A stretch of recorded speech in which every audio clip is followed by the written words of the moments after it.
প্রিয় ছাত্রছাত্রী ভাই বোন, আপনারা আপনাদের অনেক সাহসিকতা দেখিয়ে অনেক দূর এগিয়ে গেছেন। ইনশাআল্লাহ আর একটু এগিয়ে যান, দেশটাকে উদ্ধার করেন। আপনাদের এই সাহসিকতা আজীবন বাংলার মানুষ মনে রাখবে। 2024 সালে নতুন এক 71 জন্ম হয়েছে, এই দেশকে আবার স্বাধীন করা লাগবে।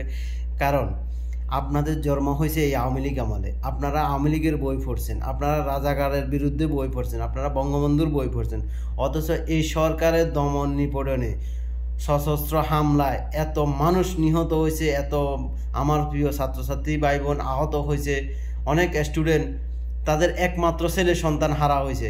কিন্তু আপনারা পিছু পা হন নাই, আপনারা যেহেতু আগাইতেছেন। ইনশাআল্লাহ এই দেশকে স্বাধীন করে তারপর পিছনে ফিরবেন ইনশাআল্লাহ। আশা করি আপনারা এই দেশ স্বাধীন করা না পর্যন্ত আপনারা পিছনে যাবেন না। আজকে দিনে আপনারা সর্বোচ্চ যারা মা বাবা আছেন তারাও সহকারে আপনাদের সন্তানদেরকে অবশ্যই সাহস দিন। আজকে দিনে যার যেটা আছে সেটা নিয়ে বের হন। আর খাবারের ব্যাপারে, পানির ব্যাপারে আপনারা অবশ্যই সহযোগিতা করেন।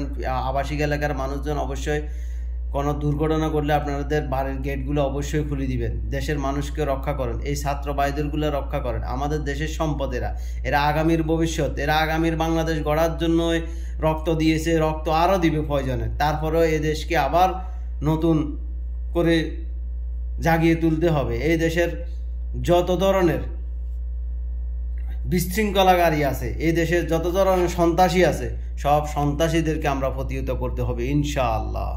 সবাই এগিয়ে যান। আল্লাহ হাফেজ, ভালো থাকবেন। আগামীর বাংলাদেশ দেখতে চাই।